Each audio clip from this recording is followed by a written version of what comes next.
Hello everyone, welcome aboard. A new chapter, a new edition. Yes, it's very different from the racetracks. Between the race days, we thought we relax and bring some stories, some chat, some conversation, some insights into the world of the riders and their little known world. So here we are. Welcome to my podcast, the DSBK Motopods, the first of its kind in the world. And today with us is one of my favorite rider and a champion rider, Saska Tutaro, the Italian man behind the race machine. Welcome aboard, Saska. How are you feeling? I'm feeling great. Being part of this moto pod for the first time, so I'm really feeling great, and thank you so much for having me. We are middle of April and the weather is so nice and so beautiful, isn't it? That's So how are you feeling fantastic. today? Yeah, I feel great. It's still good weather. It's holding in the right way. It's fresh and at evening, so it's still good for where we are now in Dubai. Okay, Saska, let's go back in time just a little bit and would love to hear from you about your early childhood. Precisely from where and when did this race bug bit you? So yes, I was very young and I was born in Pisa in Italy. So my mother used to take me for walks, and we bumped into this park where they had these electric bicycles, like three-wheelers, many years ago in the 70s. So that's when I started liking the motorbikes. I remember I used to say moto to my mother every time we used to go out in the afternoon because I wanted to go and see these little bikes. You mean to say when our mom, they say kid is saying moto, that means he's a motorbiker. Yeah. Yes, I guess so. That's what, yeah. Alright. That's she understood and she got worried straight away. Okay. If you would have liked car, then what you would have said? What kid would have said? Yeah, I would have said in Italian, macchina, like that. Okay, Yeah. You're still racing. Yeah, I haven't stopped since then. It actually got to me really in a positive way. When I moved to Africa. Okay, South Africa. Yeah, South Africa. And we started doing racing in Botswana. And in those days, they had racing in the desert. It was called the Desert Challenge. So my first race was with a CR125 Honda. And we entered this race. I didn't know what to expect because I never raced before. How old were you then? I was already like around 14 years old, if I'm not mistaken. Yes, 14 years old, 13, 14 years old. And I remember, my father was more into looking at watching Formula One, but he was not very big on bikes. And my mother was so scared of motorcycles. So what happened is when I went to the first race, I couldn't wait. I was super excited. I was practicing every day, like just after school around the area of my house. I didn't know about, any sort of racing in Botswana. It was an enduro race. So it was not a motocross race. And It was an endurance race? yes, endurance race. Yes. Okay. So we had to do loops. The first race was 25 kilometer loops, 2 of them we had to do.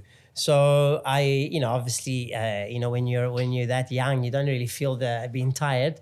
But I presented myself on the first race with the gear, as in I had the pants, I had the jersey, I had the helmet and goggles, but I didn't have gloves, and I had the sneakers. Okay. So the guys were looking at me thinking, "Who's this little crazy guy coming to race that?" Yeah. And I couldn't do anything. So I had What to was the race. reason? What was the reason? No, it's just because, like I had mentioned, in those days in Botswana, there was not many shops that were selling gear, so you had to buy it in South Africa.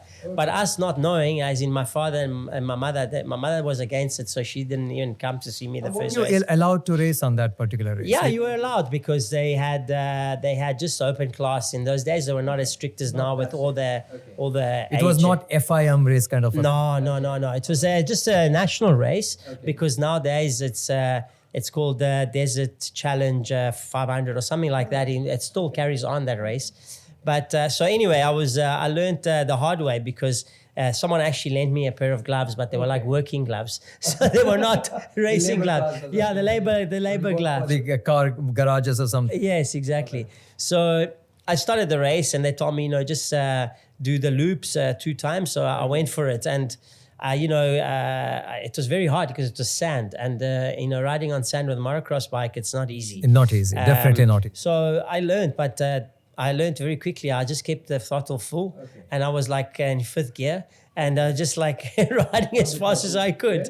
And it was What was fun. the result at that time? Yeah, the result was a great result. I came first in my category. So I won the first race on the first race of my life. So for my curiosity's sake, Saska, when did this thrill turn into a professional league?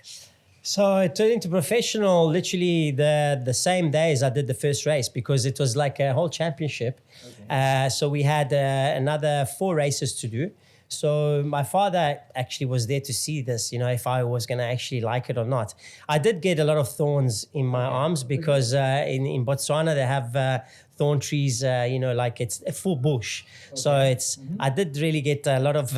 You said you had a jersey, isn't it? Yeah, I had a jersey, but I mean, motocross jerseys are just like literally a t-shirt. And in those days, we didn't even have like protectors or anything. And there were some protectors at the time, but I just didn't have. Your dad was watching the race or? Yes, he was watching, but they could only literally watch us from the start-finish line because it's a 25-kilometer loop. Okay. Was your family very receptive about the idea of pro bike racing? Yeah, my father was okay. My father is completely opposite from my mom. So he was very happy about it. Okay. Was he raced before, your father? No, my dad never raced before. Yeah, in the car, he did a couple of races in the desert, in Botswana at the same time. He did some rally racing like that, but it was just for fun, not professional. But it was there in him. Yeah. It was there in him. He liked the fact that I would do something professionally. So that was literally what I did. I carried on racing after that, yeah. How did you deal with all that stress and battles with these conflicts? Look, to tell you the truth, it was mainly trying to handle my mother to wanting me to carry on because my mother was like so scared and worried all the time, and so yeah. That's our mothers, like yes, they exactly. they want to say. I remember, like one of my race days, one of my colleague, the fellow racer, his mother used to come. And he never used to watch the race. He was just sitting in the corner. He said, "This lap is over. Is Surya back?" I said, "The mother is always there." Yes, of course. The mothers are there to look after their kids. Right. So how was your wife dealing with the idea of pro bike? Are they now very settled with the idea? Yes, they do. They are, because my wife actually raced herself in her country. Oh, your mother? Yeah. No, not my mother. Okay. Sorry, I thought you said my wife. No, That's your why wife. Yeah. Yeah, my wife is an ex-racer. She did a few races for 2 years. Where is she from? She's from Madagascar. Madagascar. Yeah, and okay. Yes. After a long time, I'm hearing this name. Yeah, Madagascar. Yeah, everyone knows Madagascar for the movie, for the cartoons. But it's actually a beautiful country to visit. I'm sure. Yes. And it's close to Mauritius, isn't it? Yes, it is very close. It's 1 hour flight from Mauritius. Yes, 1 hour only. Yes. Okay. So she backs me up, obviously. It's almost like, I think Madagascar is same like our Indian Kerala. Yes, it's a coastal area, a lot of coconut trees and all those things. Beautiful. Yeah? Yes, beautiful nature and everything. Yes, very nice. So she does. She did back me up, and she's still backing me up, obviously, because she actually won some races there. So she took it very seriously. But they were doing races up the mountains, like very dangerous things because they don't have a circuit there. So Saska, how is the journey have been to date? Yeah. No, it's amazing. I mean, I cannot complain. I went from, it was always my dreams to either race motocross bikes and later on it was road bikes, because I believe that when you're younger... You started from directly from Superbike? You said when you were young, 14 years, you had a motocross bike. Yes, you raced in motocross, but you continued with the motocross, or how did you shifted from motocross to the superbiking? So I carried on with motocross until I was in high school. And then I stopped for a while because of we moved from South Africa. We went back to Italy. And that's when it started biting me. Basically, you're Italian. Yes, I'm Italian. And you lived in South Africa for some time? Yes, for half my life, okay. literally. Is so it? I can consider myself, that's why I have the flag on my leathers, because I've you love lived half South my Africa life still. in South Africa. Okay. Your young days, those good days. Yeah, so I mean, I'm Italian, but I also feel that South Africa is also part of my life. So it's like another country of my lifestyle, of my life. So I really, really loved it. And then that's why, that's where I carried on doing motocross. And then later on, when I did move to Italy, it was just after the army. I had to do the army in Italy.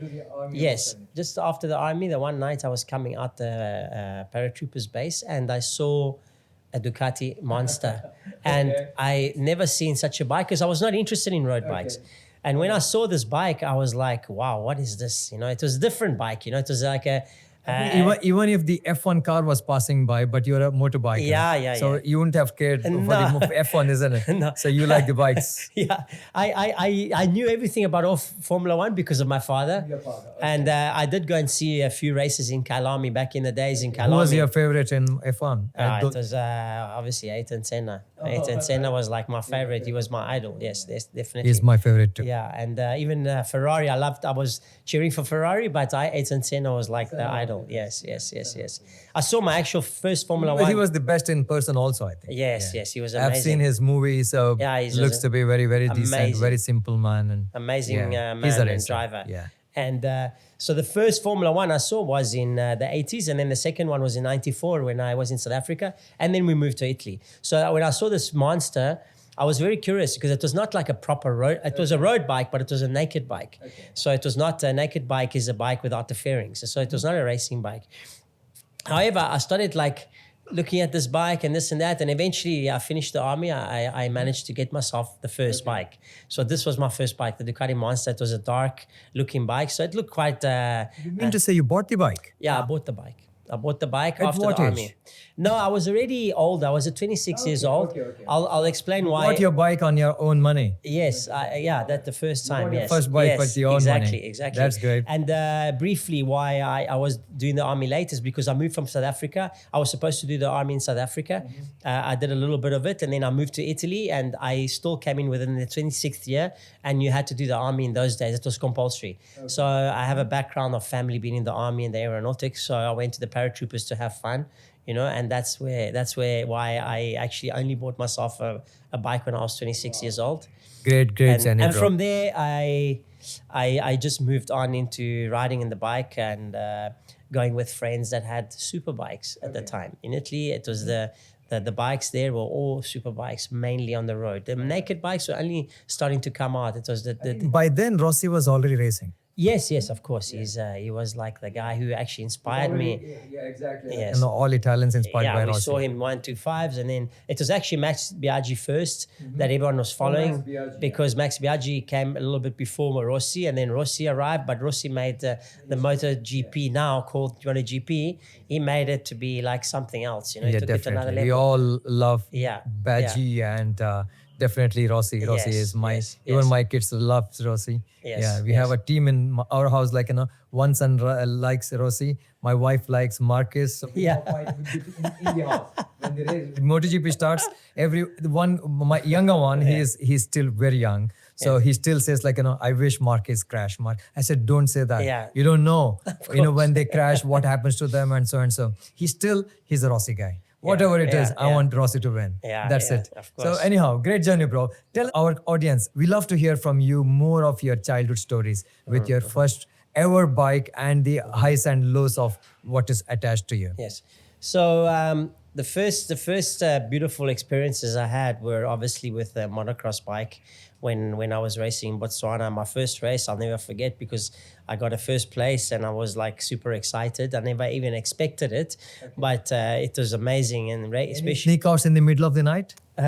Yes, of course. But that was later in high school.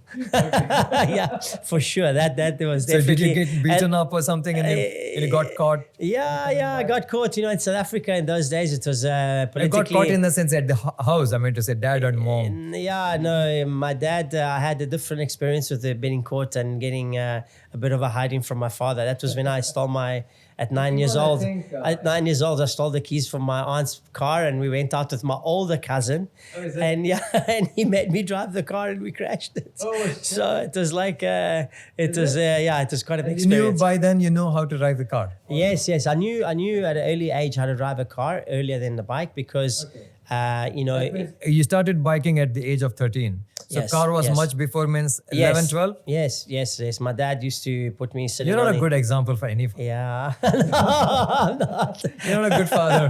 Definitely. You're a spoiled kid, I think. Yeah? No, for driving cars, yes. But it's because I loved bikes. And like I said, my father was watching Formula One. So I always wanted to drive, drive something. And then I discovered the bike a little bit bit later, but the bike was like the thing that caught me straight away because it was more exciting. As they say, like, you always remember your first, very fresh and remains attached deep. And so tell me your best one. Yeah. The best experiences. I have a lot of experiences that like it was the best feelings that I've had in motorcycle. You know what it's like when we race motorcycles, because you're a racer, and you know that my first beautiful experience was when I first went to Mugello. Okay. I raced in Mugello in 2002, the first race. The first race in Mugello, yes. And that was very, very special, although I didn't do so well in the race, but it was just a special place. I mean, I'd watched it on TV, Rossi and all the guys, and I watched the actual championships before I went to race. And the thing that was special for me is that I've always dreamed about doing something with a motorbike, racing. I've always wanted to be a racer and wanted to, before that, I wanted to be Formula One driver, but it was impossible. This culture, becoming a racer in Italy, it's very simple. I think every kid in India, they wanted to, when they start their schooling career, like in a high school career or something, they wanted to be a cricketer. Yes. If you come to Gulf and the African side, they wanted to be a footballer. Yes. Like European side, Yes. they wanted to become a superbike racer. A lot of places, yes. It's a geographical area where it says like, this area is for the cricketers, this area for the footballers, and this area for the racers. True. I think I born in India. I don't know from where the race came to me, but anyhow, there are a lot of people from the eastern side. They also are racers. But anyhow, it's interesting to hear from you that you never thought of becoming a footballer or a cricketer. It's directly into the superbike racing. Yes. That was definitely, yes, like you said, that, look, football is also big in Italy, but in Italy, we were lucky to have, a lot of sports that you could choose from. However, the motorcycle racing's always attracted me. The motocross, I was watching obviously Supercross in America, because that's where they used to make shows, like a proper show. However, it was the motorcycle world. Once we started watching Valentino Rossi and Biaggi and these heroes that were in those days were our heroes racing, then I always dreamed, since I was a kid, I always dreamed about it. I always dreamed about it, being there and looking at this bike, thinking, one day I'll probably jump with this bike, And then eventually I got to it very late, because in 2002, Then 2002, Rossi is already in Moto 2, I think. It's actually, I watched Rossi when he was in 250, and then he went to 500s, and in 2002 was the first year of MotoGP. So the four stroke. So I saw him with a 500 two-stroke, and then he shifted to the Honda, the V5 Honda that they made for MotoGP.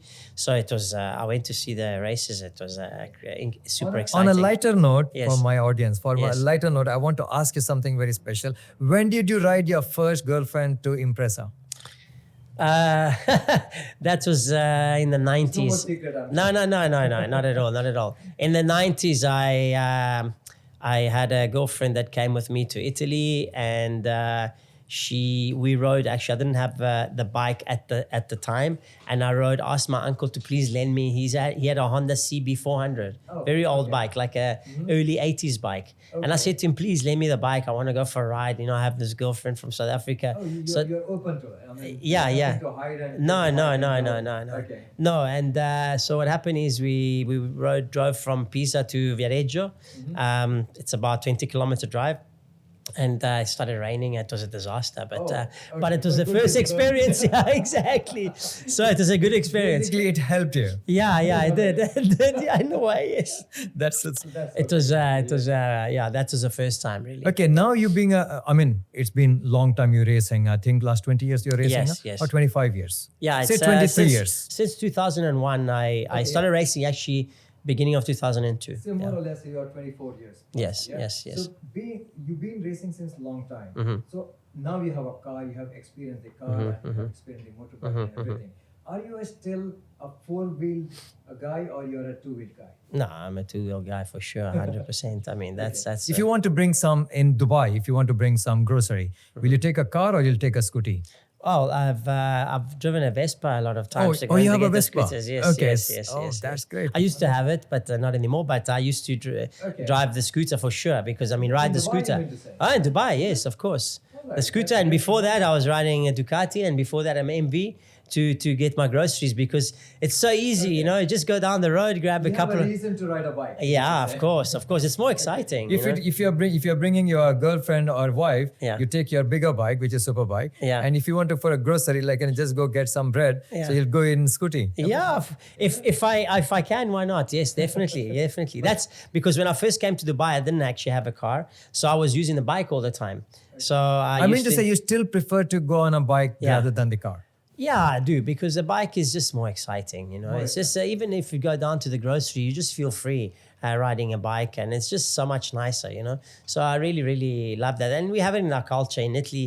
If you go to Italy, everyone uses a scooter to go and do the small little things like groceries and all these kind of things. And That's a tradition. There, I yes, think. yes. Yeah. The cars obviously are beautiful. I love cars. I love sports cars and everything. But definitely, if I have to choose, obviously the bike would be my choice. Now that you are an established rider on the circuit, Yes. may I ask you what would have been your alternative profession if not a biking? Oof, what Biking is your yeah, professional yeah, because I yes, know you're yes. a racer. You've been Yes, racing yes. every championship. You're there. Okay, so if it is not a bike, then what would be your profession other than? I've always done sports, so obviously I would have loved to have been sports. I mean, now if I had to think about it, definitely a sports guy. But otherwise, I definitely would be either representing a company or have. I would love to really. I haven't done it yet, but I would love to have my own company because I did before with my father. But I've been always a sales guy. I like to speak to people. I like to have. Almost your life you have sold bike parts, I'm sure. Yeah, bike parts and bikes and cars. But I've actually done lots of other engineering things because my father had an engineering company for many years. And I've been on sites a lot and construction sites. So I know a lot of things about construction and selling. Okay, that's cool, Sasha. The audience can't see your life outside the of the race circuit, but would love to hear from the horse's mouth. Okay, like if I ask you, how do you think these pro bikers behave on the streets versus how they are on the racetrack? So pro bikers normally for like I am and a lot of other guys, we actually if we're riding on the streets, we're riding very easy and relaxed. You know, it should be like that. It should be like that. And I know a lot of the guys that are racing and even guys that are more professional than I am and have more experience. We always try and behave on the road because there's no reason to go and do crazy things on the road. I think, do you agree with me? Like, the races, what I have learned so far racing my career, like, I would like to race on the racetrack like a race. Okay, on the street, I wanted to be a civilian. Like, I wanted to be safe of myself and my civilian side also. I don't want to hurt anybody showing my tricks on the bike. Do you feel the same thing, like, what I'm feeling? 100% agree with you. The racetrack is made for racing and the bikes off the racetrack are made for having fun. Having fun means going for a ride with your friends and, not do crazy things because the road is not the right place to do and it's super dangerous. It's actually more dangerous on the road than on the racetrack because everyone gets it wrong. They think racetrack is dangerous. Racetrack is made for racing or coaching or doing academy. The actual road is made for just going from A to B and just having some fun, yes. But there's so many obstacles on the road that could, injure you. We should take care of ourselves, and plus we have to take care of the other fellow riders also. Of course, isn't it? definitely, yes. So definitely. for my audience, like, I'm a racer and he's a racer. I'm racing since 12 years. He's racing since 24 years, double my racing career. But we both share the same mentality, like on the streets, how we have to behave, how we have to ride, and we should be safe. We should safe enough to reach our home to our family, isn't it, Sasha? Definitely, I agree with you. That's the enjoy on the road, have some fun there, but just ride carefully. And there are rules on the road that you have to respect. So that's what you need to do. And if you want to have fun and go faster and do tricks, whatever, you have to come to the track. Exactly. That is pretty insightful, Saska. So, are you a cruise rider or a speed rider kind of a person? On the road, I'm a cruise rider. Okay. That doesn't mean I'm riding cruisers, because I'm not that kind of. I like all sorts of bikes. That I understand all sorts of bikes, what their meaning is, but I don't ride cruiser unless, yes, if you want to call like a Ducati Diavol the cruiser, then that kind of cruiser. But I like to just cruise around, enjoy the roads, and have a nice time like that with friends. Tell our audience, what would you normally ride outside of the race arena? Yes, like naked bikes, for example. You ride naked bikes. I mean, Yeah. you don't ride a super bikes on the road. No. The super bikes on the road, I'll tell you why I don't ride it. I used to ride it when I was younger. Because I had a super bike before I started racing. You said? Yes, a Ducati. Yeah, no, it was actually an 848 Evo. 848. Okay. Yeah, and sorry, not Evo, not the 848. Sorry, mistaken. 748 SP. 748. That was my I never first- heard of. Yeah, it was the smaller version of the 916 Ducati. Oh, okay. And it was a 1998 748 SP. So it's a beautiful bike. It was like, in those days, those bikes were like so advanced in look wise, and everyone would turn around and look at it, because I was like, what is this? And I didn't know anything about bikes. Italy, I mean, you all Italians like Italian bikes, or beside Italian bikes, you No. loved other bikes also? Because I don't know how many bikes were Yes. at that time. Like, Yes. if Suzuki and Yamaha, they were there in Italy, or it is... Italy had more riders riding Japanese bikes in those days, because obviously they were not as expensive. Because Italian bikes are very expensive, and in those days, the first super bikes that Ducati had were obviously they've had super bikes through all the years since they opened the factory, but the more common ones were Japanese bikes. And if we could get our hands on a piece of art that is one of the Ducatis or MV Agusta, then obviously that would be the ultimate, I think every Italian boy wanted to have an Italian bike. Yes, most of them, yes, Isn't I'd it? say, yes. Okay. So my most embarrassing, I have a few stories, but I'll tell you the one. So most embarrassing moment of the motorcycle, we were going to Milan to see the Milan show, motor show in the late 90s. And there's two friends of mine and we all went together. The problem was that they had two super bikes. The one had an R1 1998 model, and the other one had a ZX 750. So they were like full super bikes. And I had a naked Monster 600. It only had 50 horsepower. That was MV Agusta. No, that was a Ducati. Mine. Ducati. So I could only the top speed was 160. Okay. And these guys kept on telling me, don't worry, you just carry on at 160. We'll just come past you and then stop and, stop on the side of the road, wait for you and carry on like that. Or coffee by then. Yeah. So we rode for like 3.5 hours, just continuously like that. But I never stopped. They did. So what happened is when we got to Milan, there's a big toll gates in Milan to pay. And so you have to stop and pay. So they were all waiting for me after the toll gate. So I stopped and paid, and there was 20 toll gates. So I was on the far left-hand side of the toll gates. When I went past, I saw that they were all on the right-hand side waiting for me. There was many bikes, because a lot of people in those days, a lot of bikers used to go to watch the motor show. Okay. So what I did is I turned right and I started accelerating. But I realized, because I'd been riding for 3.5 hours at 160, I didn't judge the speed. So I literally arrived at like 50 meters from the riders, and I realized I was too fast. So I braked as much as I could. The bike went all sideways, and I literally crashed into all of them. But thank God it was at a slower speed. But I did break a couple of bikes, and I broke a bit of things off my bike. So it was very embarrassing. And you were double riding or you were single? No, I was single. I was single riding. Yeah. So yeah, that was a very embarrassing part of me. Major injury or something? No. Just mainly a couple of mirrors here and there, indicators and handlebars. But the problem was that all the guys were so angry with me, thinking, what are you doing? You don't even know how to ride, And I was like, guys, I've been riding at 160 for 3 hours. I don't even know how to misjudge. So that was one of the embarrassing stories. I have many, but this was probably one of the worst. Yeah. That's so nice to hear. Yeah. Would you want to share with us if you actually remember your first big win on a professional race circuit? Yes, of course. I do remember, and everyone will be surprised about this, but I've had a lot of smaller wins in other circuits, but obviously they were smaller championships. So I remember my first race on the motocross bike, but my biggest achievement was actually here in UAE.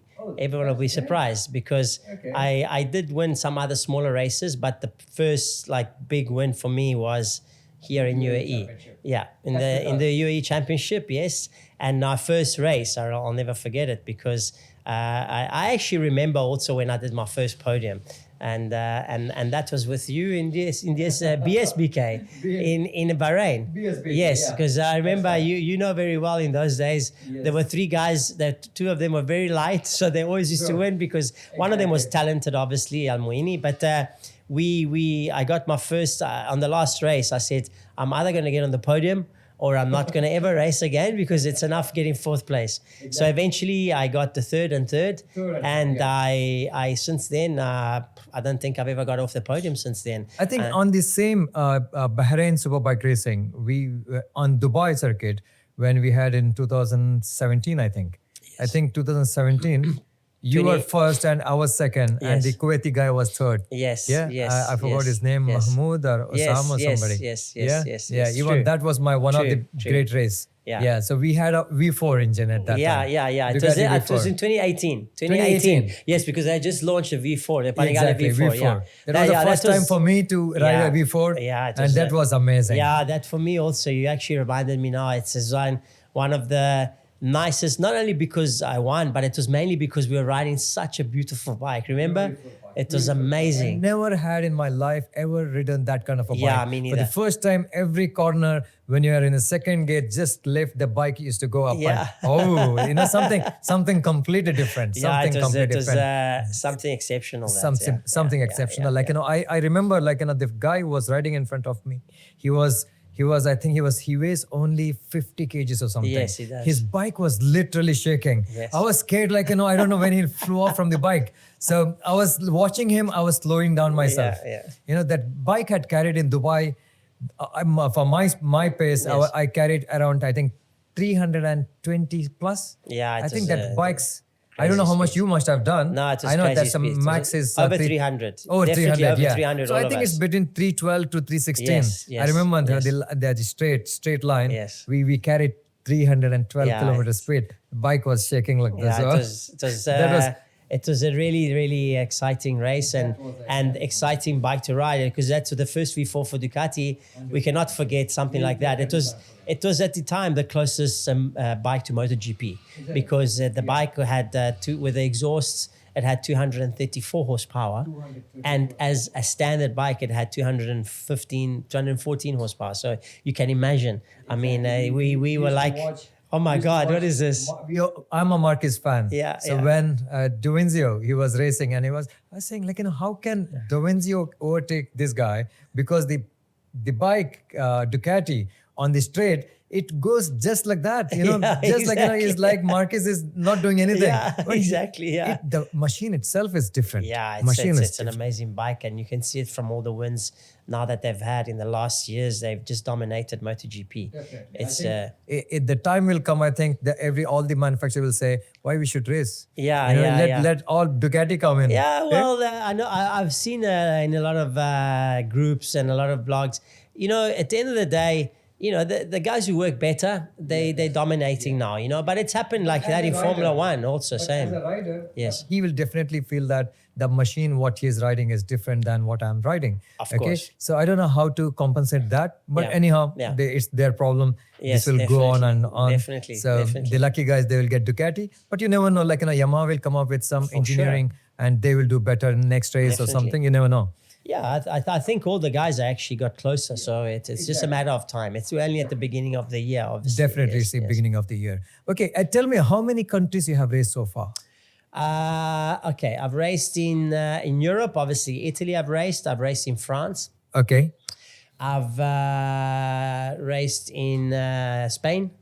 It was mainly like a smaller race, but in Spain. And then I've raced in Bahrain. I've raced in UAE. I've raced in South Africa, and raced in Botswana. Qatar, you never raced? Qatar, no, I've never raced in Qatar. You did only the track days? Yeah, no, I went to Qatar, but I never raced in Qatar. I wanted to race last year, but there was no opportunity. So definitely, we are planning to have a round, one of the round in Qatar. That would be amazing. Hopefully, you never know. That would be amazing. That would be amazing. Yeah. Now, little bit of pampering for myself now. Yes. Tell me, how has been your association with so far with DSBK Middle East Championship? First of its kind? Yes, definitely. Definitely. Look, I must say that thank you to you. You elevated the sport, and it doesn't matter what anyone can say. You have brought to us a championship that has a lot of new, innovation, I would say. I don't know if that's the right word, but you have elevated the sport because... What do you think? What is the different from other races which you raced outside DSBK? Look, I mean, the other organizers did well in the previous years, but you're a passionate racer, so you made sure that we got more than what we had. So you brought more audience. You brought some things for the riders, like just a small thing, but people think it's a small thing, but it's actually a big thing. You brought the organized pits in our championship, and that's not for everyone. It's you brought in a lot of people to come and watch the races. You've advertised it on like media in Kalish Times, for example. A lot of people do they If you see, like, being a racer since so many years, Yes. I wanted to see myself on the race grid on the TV and Yes, so on and so yes, forth, yes. which never happened. That I had it is kept inside my heart. Like, I wanted to see myself on the TV, chasing Saska, chasing this guy, that guy, which never happened to me. But Yes. but nevertheless, I wanted to give it back to the community. Yeah. So I said, okay, fine, let's put some effort to the sport and let's make our heroes legends. Thank you. Yeah, definitely. Thank you so much to you.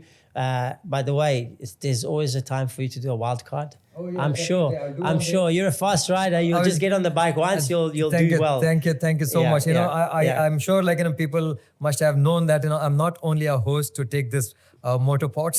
I'm also a racer. One day, inshallah, I want to race. You'll I definitely definitely- wanted to race with my old friends like you and a few other. For sure, you have to enter one of the races at least, just for your passion, because I believe, and I think we always got along, and we since we met each other, we share the same passion. We have a lot of passion for the sport, and that's why you've done so well with the DSBK, and it's been a great championship. We forgot to say that you brought Yas Marina as a first time ever race in Yas Marina in Abu Dhabi, and that's thank you to you. Put some effort, anything can happen. Like now, what I'm thinking, it's not only limited to Dubai or Yas Marina. Okay, we are always doing it always raced in Dubai Autodrome. Yes. Now for the first time after 15 years, Yas Marina allowed us to race in Yas Marina. Exactly. But it's the effort what we have put. Yes, Okay, when you yes. put an effort, definitely you will get some results, isn't Definitely, it? So Yas definitely. Marina is done. Next is what? Yeah. Next is maybe Bahrain, maybe Qatar, maybe Yeah, Kuwait. that You will never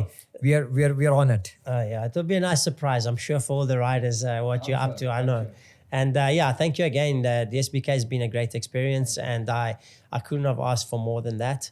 And, it's your first year, so everything will be even better next year. So, yes, thank you so Sure. much. Thank you so much for thank you. praising. That is great to hear, Saska. This helps me immensely to hear it from the other sides of the sea, a different perspective. Yes, definitely. How old is your kid now?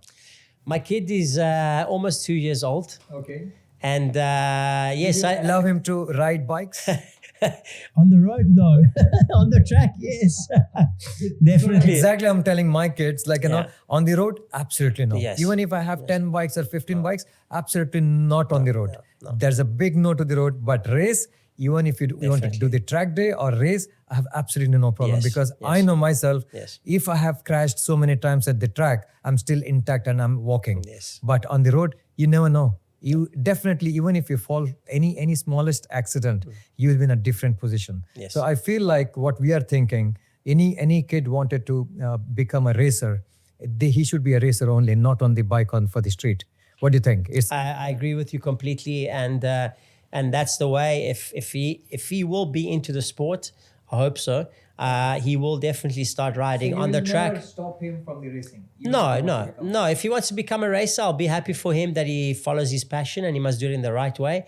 And that's starting from small with a mini GP, and then working his way up to the bigger bikes in the track. Not on the road. On the road, yes, if he wants to take a scooter and go down the road to do groceries, maybe I'll allow him. I'll see if he knows how to ride it. Yes. But definitely on the track. On for the sure, track, yes. 100%. That's definitely, Yeah, yes. yeah. Well, I agree to it because we've been racing since so many years and we have seen ups and downs in the races. Okay, Yes. we also have a lot of fatalities and we break our bone and we come back. But still, comparatively, like the way we ride on the track, the pace we carry and we slide and we crash and so and so. But still, we get up and go, isn't it? Of We get up course, and yeah, walk. yeah, But if it doesn't happen on the road. Yeah. But that's so it's safe to ride on the track than the road. Definitely. On the road, look, I mean, there's been fatalities on the tracks as well. There's been fatalities on the road. But to tell you the truth, on the road, people don't understand that every obstacle on the road is a danger. When I'm saying obstacle is, it can be a curb, it can be a water, it can be a spill from an overflowing tank of diesel or petrol. It can be any person looking at their phones nowadays because they're distracted. So, and also people that get their first bikes, if they have never ridden a big bike and they go at those speeds, you know, the speed that you reach on the big bike nowadays, it's so high that you will not realize how fast you're actually going when you're looking at the road in front, because you shouldn't be looking at the speedo. And the problem is when you're going to take a corner, that's when the problem comes up. You know, if you are going too fast and you don't know how to turn the bike, it's very, very dangerous. Suddenly, the rider, he'll realize that, you know, I'm not able to control. What he does is first is apply the brake.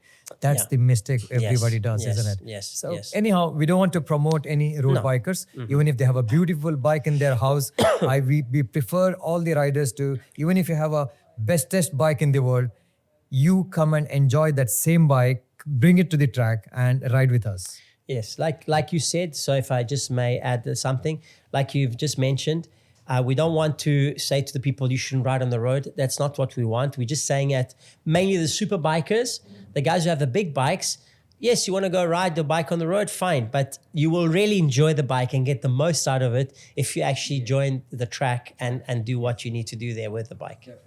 Okay, Saska, all this discussion, what we have discussed was like kids riding on the street, on the track and so and so. But if you see all these kids, they have to get the license one day, or that is when they're 18. Okay, till then, they have no scope for the biking. If one kid, if your kid or my kid, they have a scope of learning biking and they wanted to be a racer tomorrow, okay, there's no scope here. So what do you think? Is it a good idea to start the academy here? Definitely.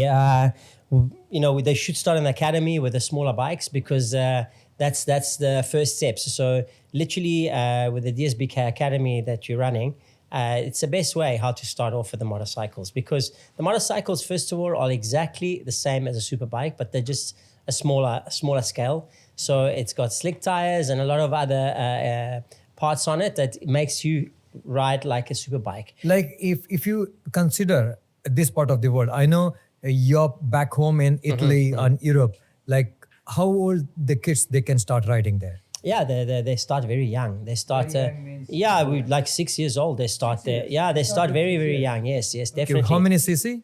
They start from like 50 cc, but and then they go work their way up. But normally on the mini GP, they go around, I'd say around 8 years old. It's the best time because then you've gone through, you're a little bit bigger physically. Okay. However, it's not that because of the mini GP is difficult, but 8 years old, I think it's the right age to start. So here, if this part of the world, what do you think, like, which kind of a age we have to target to teach the kids? I would say from 8 onwards. I mean, because even if you are a little bit younger and the kid wants to learn on the bike, he can still do it. So see, we have electric bike, which is 50 cc. Exactly. If some kid doesn't know how to, ride the bike on the gear. Yes. Okay, so they can start with the electric bike. Definitely.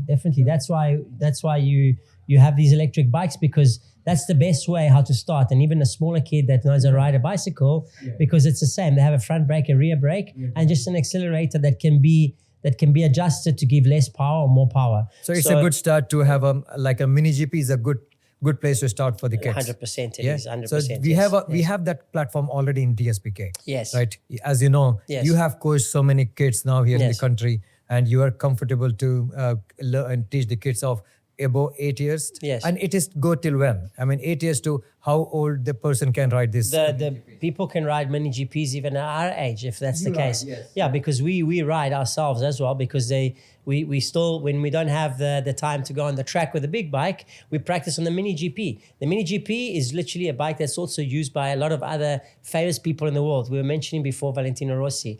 In the VR46 Academy, they teach with mini GP, and even Valentino Rossi, Bezzecchi, Pecco Bagnaia, and all of them, they all have mini GP, and they all ride mini GPs in their off days from MotoGP. So it's a bike, it's a little bike that's why they call it mini GP, because it's a bike that anyone can ride. However, like you said, for electric bikes, you can start from 6 years old and then go to the mini GP and learn, because the kids are quick, they learn very quickly. Definitely. So if they don't know how to use the gears, they will be able to use the gears after they got the balance on the electric bike. Then they can definitely go into the mini GP. It's the right platform for any kid in UAE.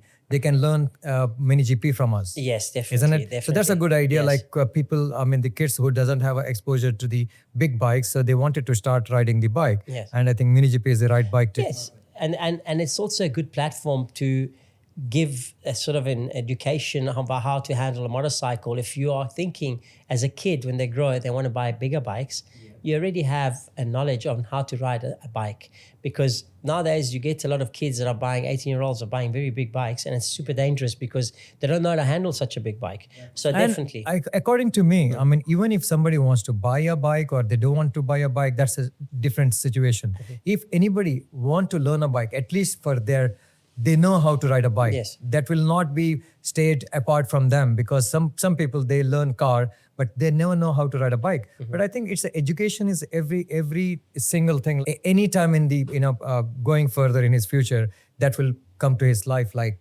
he can swim, he can ride a bike, he can drive, he can do anything. Like these are the things I think one should learn. Every Definitely. kid should learn, like biking, car, and all these things. Of course. No, I definitely think so. And I wish we had that when we were younger. Yes. However, it's so much fun. At the end of the day, once you get on a mini bike, a mini super bike, it's so much fun. Whether it's you, especially for the youngsters, if it's fun for us adults, imagine for a youngster, it's just amazing, So definitely they should start early, and they should include that in their sports. In their sports time, yes, definitely. Thank you so much, sir. Saska, what's next? Your need is to get some more speed? Look, I'm happy with what I've achieved so far, but you never want to stop. You always want to get better. So when you're beating your own lap times and you're getting faster and faster, you're always chasing for more speed. I think that's the reason every time, even the pros, the biking pros, they keep crashing, they keep falling. That means what? Everybody will think, how did Saska crash? Because he's racing since last 20 years. Still, he doesn't know how to ride. Can you please tell me? It's because at the end of the day, when you are racing and you're reaching, every year, you're improving all the time. Yes, on the improvement. It's an improvement sign, because when you're riding, you're always chasing the limit. And you want to get the faster lap time. So by doing that, when you reach a certain stage of your speed, you have to.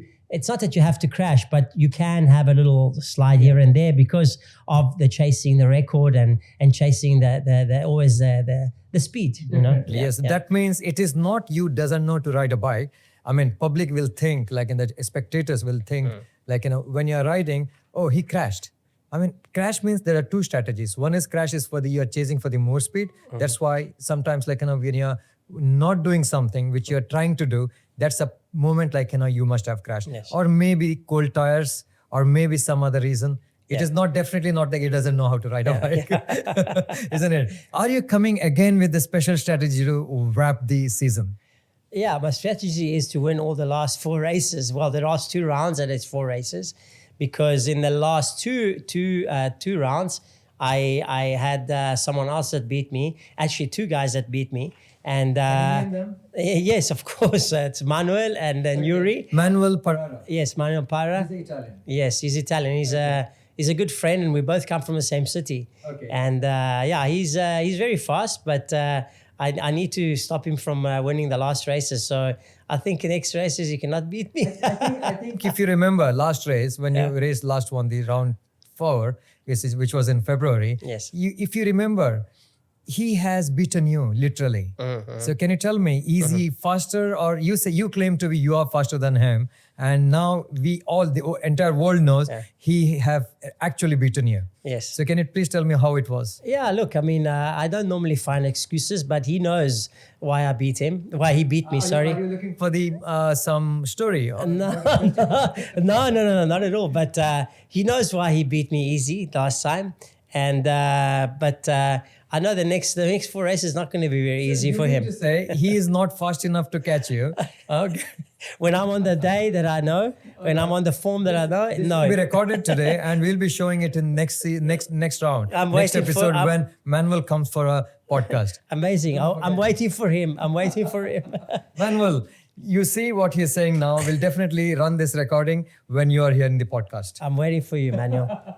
Okay. And also there's another guy that's also very fast, and that's Yuri. That's his teammate. Right. And I think they made they decided that they want to both beat me all the time. They make a strategy against it. Yeah, exactly.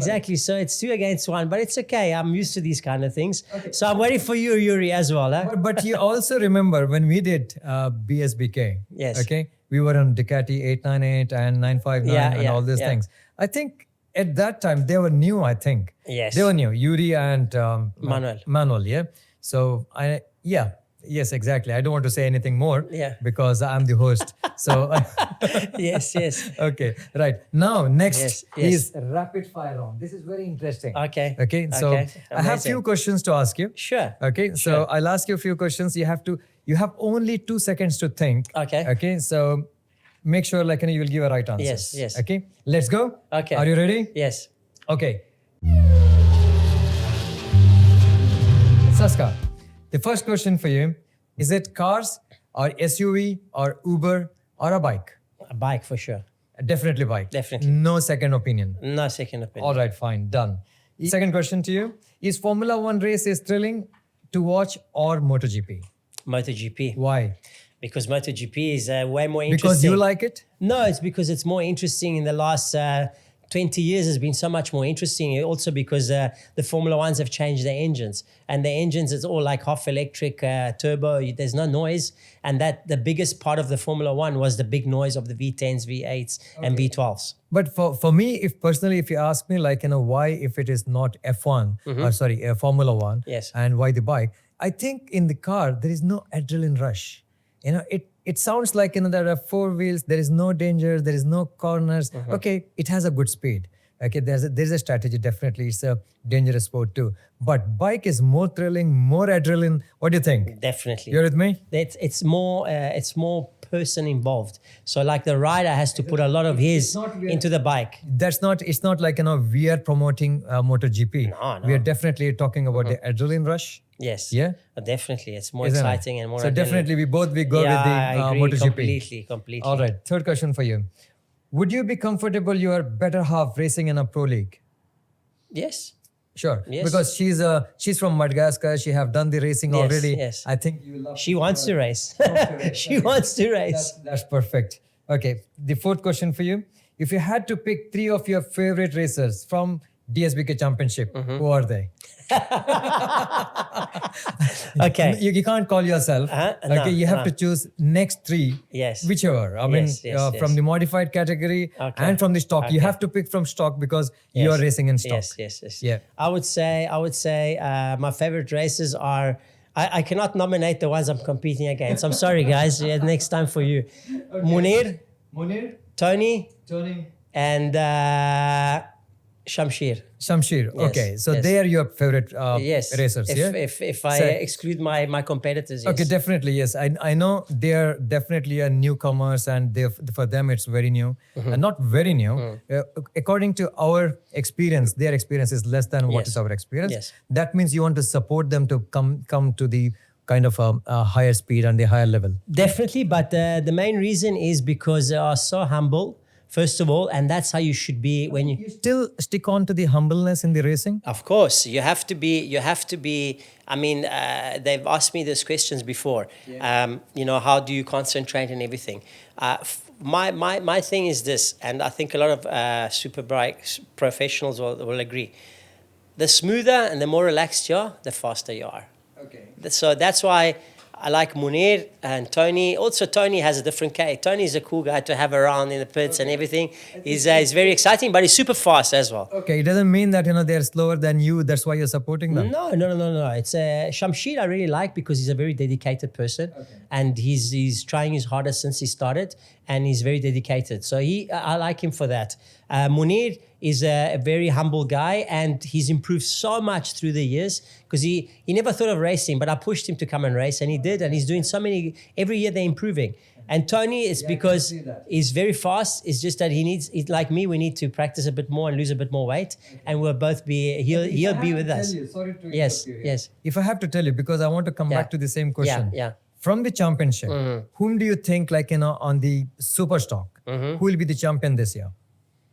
Unfortunately, not me, because I've already lost 72 points by changing class. If you're in a stock from the beginning, okay, then definitely. I of course, I want to win. Obviously, I have to think about me. After that, second position, I would have said definitely Manuel and Yuri, because those they can fight for the second position. Yes, but there's a new guy that came from India, and he's very fast. He's the young guy. Yes, Moshin. He came last time to race, and I know he's a very fast rider, because even if he's never ridden the smaller bike, the bigger bike now, after he won one race on the second race of the first time he was here, and the second race, I actually did manage to pass him because I started from the pits, but he made it hard for me, and I could see that he has some talent. And I think he's a guy to be careful, to watch out for in the next races and next year, definitely. Mohsen, so you have some good words from Saska today. Yeah, that's great. So still you say on the championship, then definitely the contenders are Manuel and Yuri. Yes, Manuel and Yuri, they are the ones that are the fastest at the moment, without speaking about myself. But I think those two are two guys that take it professionally, and they are very quick now. So those are the two guys that are the favorites, yes, definitely. Okay, that's fantastic. Okay. And your next question, who you wish to beat in every race and why? I would like to beat Saeed more often, because I only managed to beat him once because he didn't know the track, and that was the only time. But because Saeed is he raced in the World Superbikes, and he's more from Qatar. Yes, he's first of all, he's a great guy, and he's a fun guy to race with, because he's always playing around and joking around. The thing is that he has more experience in very high level racing, and so if I was very close to him many times. This year he was on another level because he's training more, but I would like to beat him more often. I think he's a full-time racer. Yes, he's a full-time superbike racer. I think he trains at least 6 months. Yes. Whereas you train only once in a month. Yeah, maybe. Once in a month. That too in big bike. Yes. Okay, there's a big difference. If the racer wants to continue racing, I think they should be more on the track if they want to be more faster. Definitely. The more you ride, the faster you get. Definitely. Yes. I agree. Simon would be the other one, because he's also a very fast rider. He races in the BSBK. Again, he's coming from the same background. Yes, exactly. Same racing family. Exactly. And his profession is racing. Yes, definitely. I think we can't compare those guys to us, because we are professional. We are working. Our profession is different than what they do. Their profession is purely racing, isn't it? So that's a big difference. But I think we can still think for the country, we are in the top. Of course. Top 5 at least. If you take them out and you take whoever came from overseas to race, like a couple of other guys, who's the top in the country? Definitely. Yeah, exactly. We have some records that we still got to beat. Other guys have to beat that we have. Exactly. And I always challenge any Indian.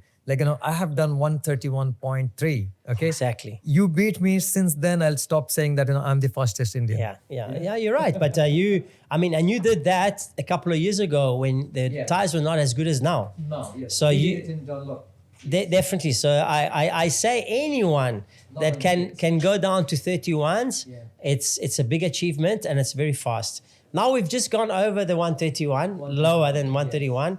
So for a super stock. Nowadays, anyone can say anything, but those are the fastest lap time ever on the Autodrome with Superstock. Then if there were other faster lap times, are only with the two other guys that we mentioned before with the open class. So at the moment, we are getting closer to the 29s. So I think from the next year onwards, I should stop doing the modified. keep all stock. Yes. Because there's no much difference between the stock true. and the modified. It's true. Yeah. It's true. People, they spend so much for the bike Yes. and doing their bike and the engine and the maintenance. Yes. It's better stop modified Yeah. and keep one category which is stock I agree category. completely with but you. I'm still skeptical Yeah, about I that. agree. But let's see how I it agree. goes. Okay. Very witty question now. Okay. But tell me honestly, bikes or women? Both. Can't say that because Yeah. you're going to be on air soon and you have to go back home. Still, one more time, bikes or women? I cannot answer a question like that. I'm Italian, like you said. I love women and bikes. And bikes. Okay, women and bikes. You're quite opposite to me. All right. And okay, next one. You like to ride or being ridden? To ride. Sure. Yes, sure, 100%. Okay. You're not still a hangover of the woman. Okay. No. Okay. Real men don't cry, do you? Yes, I do. Oh, okay. You're so emotional then. Yes, Okay. I am. Stop crying now. Okay. What's your favorite lubricant? Bike lubricant. I'd say Motul. Okay, Motul, yeah? Yeah. All right, I go with it, yeah. That's right, okay. If your bike could talk, Yes. what is the one thing it would complain about? About my weight and my non-exercises. it? Yeah, my practice. Yes, for sure. She would I was complain and thinking tell me. about bike's weight. Oh, okay. No, that's your weight. She would Okay. say, please just get fitter and you'll go faster, easy. That's a good one. Helmet. Yes. Everybody knows, like, Yes. the helmet spoils our hairstyle and so and so. Yes. So, helmet, fashion statement or crime against humanity? Oh my God, that's a funny one. Yeah. It's I have that problem. yeah, That's why I'm asking you. I also Yeah. have that problem. So it's I'd say it's a fashion statement. Okay. Yeah. There we go. Yeah, so you're with me. Okay. Would you rather bike uphill forever or downhill with no brakes? Yeah, maybe downhill without brakes. huh? Without brake. You're a racer. I'm Yeah, sure yeah, we yeah. don't like to reuse much of the braking, isn't No, it? Yeah. not at all. Uphill is impossible. If uphill is not for us. Yeah, exactly. All right. What is the weirdest thing you have ever carried on your bike? The Other weirdest than thing. the woman. The weirdest thing I've ever carried on the bike. It's actually, I have one because it was on the scooter when I used to. Well, it's called scooter, but it was a moped. When I used to go to school, and it was a technical school, so we used to carry these long cylinders with all the drawings in, the technical drawings and it used to like stick on the back of the bike. And I'm sure that was the weirdest thing I've ever carried because people must have thought, "What the hell is that big pole sticking out the bike like that?" You know. So yeah, that I'd say that. Back home, we used to carry, what is that called? The cows, they eat grass. Yes.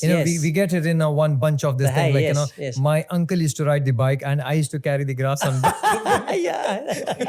It's called a haystack. No? What is that? Hey. Hey. Haystack. Okay. Yeah. Okay. So my uncle used to tell me, like, you should carry this haystack, and he used to ride because we are into a very small town. Everyone knows us. Yes. Like, I just used to cover my head like this. That's a good one. Okay. So you are at least a bit better than what I was carrying. Okay. How many times you have waved at a stranger thinking they were waving at you? Quite a few times actually. In the It bikes happens, doesn't it? especially. Yeah, so many Especially times when in the you bike. finish your racing and coming back. Yes. So they must be waving at Yuri, Yeah. and you're thinking they are at you. Yeah. I'm waiting for you guys. Soon. I think they're coming for the next episode. All right. What is the most embarrassing things that happened to you at mid ride? That's Imagine you're on the race, right? yes, Okay. yes, Race started. Yes. Okay. yes. Now you are into embarrassing situation where you can't come back to the pit. That happens to everyone. Almost every racer. Yeah. It can happen, yes. It can happen. yes. Yeah, it so can we happen. share the same things, I Yes, think. definitely. Yeah? Definitely. It happened with me also many times. Until you have a race start, you will not remember. Yeah. You have to go for a pee. Yeah, exactly. Suddenly when the red light comes, oh my God, I should have gone. You think, oh my God, I have to push for 20 laps, so what am I going to do? I think, oh my God. Okay. If your bike had a theme song, what would it be?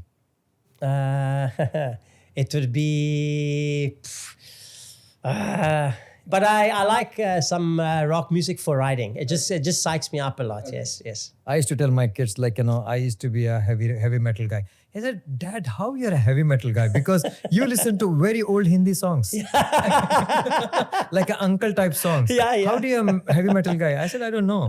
Like, in English, I like heavy metal. Yes, In yes. Hindi, Yes. I like the old songs. Okay. Very old songs, like, 80s, 70s. Those kind of, I don't know how it is Amazing. mix matching. Okay, so you are a Led Zeppelin guy. Yes, definitely. Okay, I have a couple of cassettes. The old Yeah, I ones, remember 80s. the cassettes. If you want, yes. I'll give it to you. We really old. We better not give it too much away.